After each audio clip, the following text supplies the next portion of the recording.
Bienvenue à cet autre numéro de réflexion. Depuis quelque temps, près de 3 ans par là, on observe une véritable révolution en Afrique. Les Africains réclament leur véritable indépendance. Pas celle qu'on nous a présentée dans les années 60, non. Celle-là, on était encore sous domination et d'ailleurs, nous sommes encore tenus jusqu'à présent.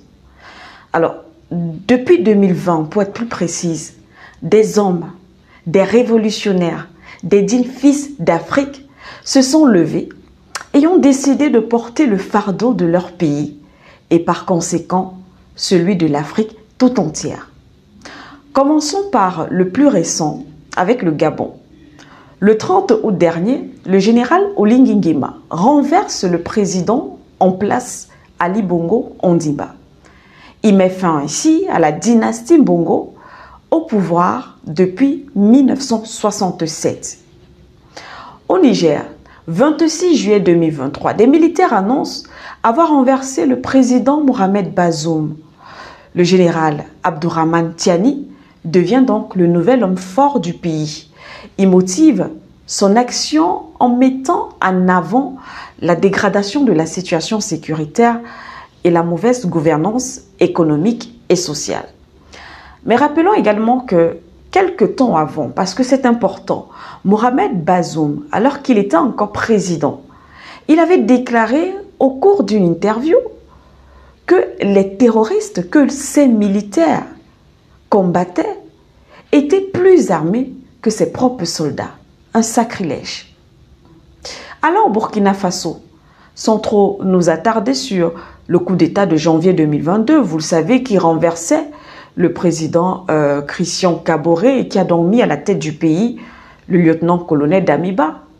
Mais présentement, celui qui fait l'unanimité aujourd'hui, en la personne du capitaine Ibrahim Traoré, qui lui a renversé justement M. Damiba en septembre 2022, il est donc aujourd'hui le nouvel homme fort du pays des hommes intègres. Au Mali, c'est pratiquement plus ou moins le même scénario qu'au Burkina Faso, parce que là-bas également, on peut dire qu'il y a eu 2 coups d'État en 9 mois. En août 2020, Ibrahim Boubacar Keïta est renversé par des militaires. À la suite de ce coup de force, un gouvernement de transition est mis en place. Alors, en 2021, précisément au mois de mai, les militaires arrêtent le président de transition et son premier ministre. À la suite donc, le colonel Assimi Goïta devient président de la République du Mali. Allons du côté de la Guinée, Guinée-Conakry bien sûr. Septembre 2021, le président Alpha Condé est renversé également par un coup de force. Celui qui est à la tête du pays jusqu'à présent, c'est le colonel Mamadi Doumbouya. Arrêtons-nous à ces pays-là et observons, constatons que tous ces coups d'État ont un point commun, la France. En réalité, ces coups de force, ou coups révolutionnaires, ou coups populaires, ne sont pas véritablement dirigés vers les présidents renversés. Non, ce sont des coups d'État contre la France, c'est la cible. Coup d'État contre la France, pourquoi? Parce que pour la plupart, pour ne pas dire tous ces dirigeants renversés en Afrique étaient simplement à la solde de ce pays d'Europe. Même si c'est le cas pour presque tous les pays d'Afrique subsaharienne jusqu'à présent. Jusque certains ont donc décidé de prendre les choses à main. Au Burkina Faso, lorsque les militaires se sont rendus compte que M. Damiba faisait toujours l'affaire des Français, lui-même il a été renversé par exemple. En gros, il s'agit donc d'un mécontentement face à ces dirigeants qui sont aujourd'hui jugés incompétents et corrompus. Mais cela cache en fait une autre réalité. La guerre que mène l'Afrique contre l'impérialisme et précisément contre la France. Parce que la France même ne veut pas lâcher l'Afrique.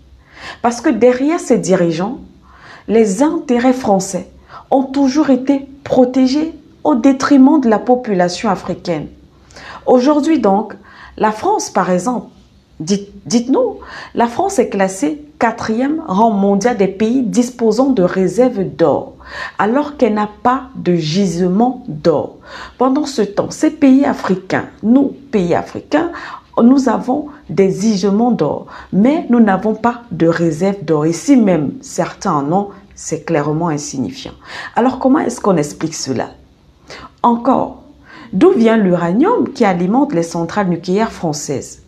Depuis plus de 50 ans, la France maintient le Niger sous domination et profite pour exploiter son uranium.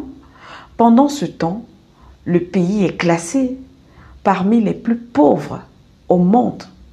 Au Niger, par exemple, toujours, la société française Orano, qui exploite l'uranium, reverse à l'État ou reversait à l'État 5,5% des revenus seulement. Vous imaginez un peu. Allons en Côte d'Ivoire, producteur mondial de cacao, qui fait vivre 1 million de personnes selon les chiffres.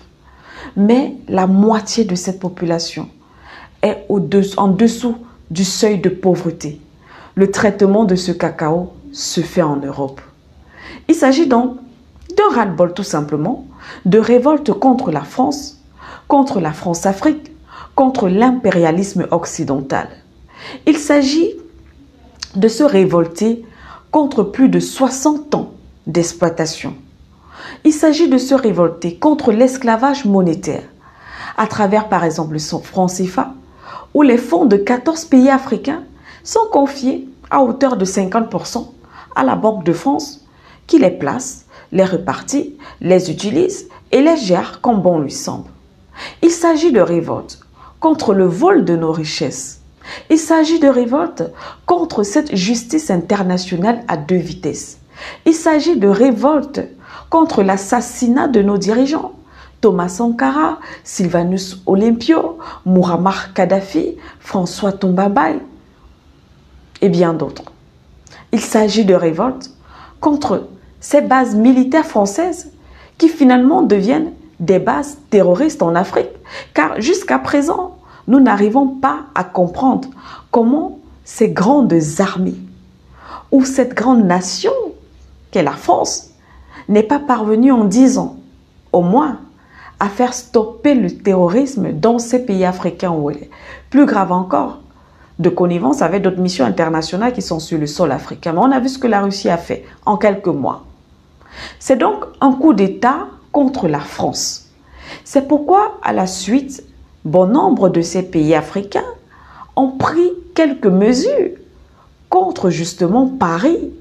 Vous les connaissez, on va citer par exemple la rupture de la coopération militaire avec la France, la suspension de certains médias français ou encore le renvoi de représentants diplomatiques français dans ces pays-là. On a vu dernièrement du côté du Niger où l'ambassadeur d'ailleurs ne voulait plus partir. Donc vous comprenez aisément qu'il s'agit simplement à travers ces coups d'État de chasser, de mettre la France, de chasser la France hors de l'Afrique. Et avec tous ces coups révolutionnaires, la France-Afrique est déstabilisée. La France-Afrique est mourante. Donc, il faut continuer à appuyer sur l'accélérateur. Il faut que d'autres pays rejoignent ce combat. Ne pas lâcher parce que eux aussi, de leur côté, malgré cette situation, la France n'est pas prête à lâcher prise parce qu'il y va de sa survie. Alors pour nous, Africains, il ne faudrait pas qu'on oublie que le combat ne fait que combattre. N'oubliez surtout pas de vous abonner et d'activer la cloche de notification pour ne rater aucune de nos prochaines vidéos.